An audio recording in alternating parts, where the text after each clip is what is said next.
양승환 목사와 함께하는 365일 매일 묵상. 주님은 나의 제거봉 9월 23일입니다. 오늘은 새벽 날씨가 매우 차갑네요. 오늘이 아마 추분이라고 그러죠. 가을이 왔다는 것 같아요. 그래서 오늘은 주의 뜻 행하기를 나누겠습니다. 참 어려운 주제죠. 오늘 주제 배경을 나눕니다. 누가복음 18장 31절. 보라, 우리가 예루살렘으로 올라가노니. 계속적으로 선교사의 자격에 대한 묵상이 계속됩니다. 오늘 원문 제목은 The Missionary School입니다. 8월 3일 똑같은 본문을 가지고 묵상을 했죠. 우리의 계획이 아닌 하나님의 뜻을 수행한다는 것이 강조되었죠. 그래요. 우리는 오로지 하나님의 뜻을 행하는 것만이 우리의 유일한 목표죠. 꼭 이것을 기억해야 합니다. 신자의 변하지 않는 목표. 제가 어디서 아마 스타디 가이드북에서 읽었던 것 같아요. 그리스도와 함께 시작하고 그분과 함께 마치라. 이게 우리의 목표이고 우리의 삶의 시작이고 끝이라는 것입니다. 챔버스도 이렇게 말을 하는 것 같아요. 선교사의 목표는 하나님의 뜻을 수행하는 것이지 유용한 사람이 된다거나 이방인들의 마음을 사는 것이어서는 안 됩니다. 물론 유용한 사람이 되고 이방인들의 마음을 사야 합니다. 그러나 그것은 선교의 목적이 아닙니다. 선교의 목적은 주의 뜻을 행하는 겁니다. 이걸 꼭 선교사의 좁은 개념에서 묵상보다는 좀 더 넓게요. 우리는 넓은 의미에서 세상에 주님을 드리는 선교사잖아요. 그러니까 우리의 목적도 주의 뜻을 행하는 것이라는 것이죠. 주의 뜻을 행하는 것이 우리의 유일한 목표입니다. 우리는 처음 주의 일을 시작할 때의 목표가 예수 믿는 시간이 경과 또한 지남에 따라 변하는 것을 경험하죠. 어쩌면 인생이란 것이요. 자연적인 삶에 있어서는 내 주변의 사람도 바뀌고 내 상황도 바뀌기에 이런 목표가 변하는 것은 당연하죠.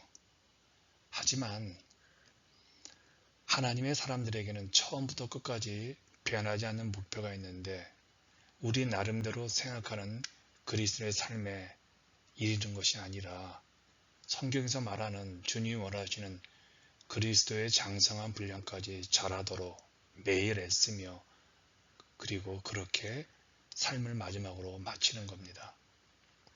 이렇게 그리스도의 삶은 우리의 생각과 참 많이 다르죠. 예루살렘이 우리의 목적지라는 사실을 한번 나누겠습니다. 주님이 예루살렘으로 올라가셨습니다. 왜 죽음의 도시 예루살렘으로 올라가셨을까요? 주님의 삶 가운데 예루살렘은 십자가상에서 그분이 아버지의 뜻을 이루어드리는 가장 절정의 장소였기 때문이죠. 주님은 제자들이 막았어도 예루살렘을 향해 가셨습니다. 베드로가 막았지만 주님께 혼쭐함이 났죠. 주님을 방해하는 핍박받는다는 이유로 어떤 마을에도 그냥 급하게 지나지 않았으셨습니다. 또한 주님을 환대하는 마을에서도 너무 좋아서 그 마을에 오랜 시간을 지체하지도 않으셨습니다. 주님을 칭찬하고 주님을 격려하고 주님을 박해해도 그 어떤 것도 예루살렘을 향해 가시는 주님의 발걸음을 한치도 막을 수가 없었죠. 이걸 보시면요. 우리도 예루살렘으로 끝까지 올라가야 합니다. 그래서 이런 얘기를 좀 하고 싶어요. 신자의 좌우명은 끝까지 간다는 것이죠. 그럼 예루살렘에 가는 길을 주님과 동행한다는 것은 어떤 의미일까요? 우리에게 주어진 목표에 다다르기 위해 기억해야 할 말이 있습니다. 꼭 기억해 보십시오. 적용해 보시면 참 좋습니다. 우리가 그리스도를 최우선으로 삼으며 잡다한 부작용 일들이 우리 주변에 생깁니다. 우리 신자들은요, 그리스도인들은요, 우리의 죄를 용서하시기 위해 예수님이 지불하신 십자가 그 최후의 대가를 제외한 주님이 겪으셨던 모든 과정을 경험하게 됩니다. 챔버스가 이렇게 말을 합니다. 우리를 통해 하나님의 역사들이 반드시 나타날 것이며 이에 많은 사람들이 복을 받게 될 겁니다. 그런데 그들 가운데 한두 사람은 감사를 표현할 것이고 나머지는 무섭도록 배신하고 배은망덕할 것입니다. 그러나 그 어느 것도 예루살렘으로 올라가는 우리의 발걸음을 가로막지 못하게 해야 합니다. 우리의 삶에는 감사의 삶, 배반의 삶, 우리의 삶에는 미움의 삶, 사랑의 삶, 이렇게 모순된 상황을 경험하게 됩니다. 그런데 사람들의 감사, 칭찬, 배신, 배은망덕이 예루살렘으로 향하시는 우리 주님의 뜻을 한 걸음이라도 바꾸지 못했습니다. 그렇다면 우리도요, 예수님처럼 누군가에게 감사와 사랑을 받을 때 그냥 기뻐하면 됩니다. 예수님처럼 누군가에게 조롱을 당하고 핍박을 당하면 묵묵히 우리의 믿음의 길을 가면 됩니다. 우리도 예수님처럼 누군가에게 배신을 당할 수 있습니다. 그럼 그 배신에 머물지 마시고 예수님처럼 십자가 그 길을 끝까지 가시면 됩니다. 왜 그러냐면요, 주님의 뜻을 행하는 것은요, 나의 짐을 지는 것이 아니라 우리 예수님, 우리 주인 되신 주님이 내 등에 실어진 짐을 지는 겁니다. 하나님을 위해 져야 할 짐을 마땅히 저는 지는 것이기 때문에 그래요. 그래서 주님의 뜻을 행하는 것은요, 주님이 우리에게 실어주신 짐을 지고 주님이 가신 길처럼 우리도 끝까지 가는 겁니다. 중간에 포기하지 마세요. 배신을 해도 포기하지 마시고 칭찬을 받아도 포기하지 마십시오. 그렇게 되어지면요, 영광의 문에 이릅니다. 예수님께서는 예루살렘에서 고난을 당하고 십자가에 못 박혔지요. 그러나 그 길이 구원의 길이었잖아요. 모든 인류를 살리는 길이었잖아요.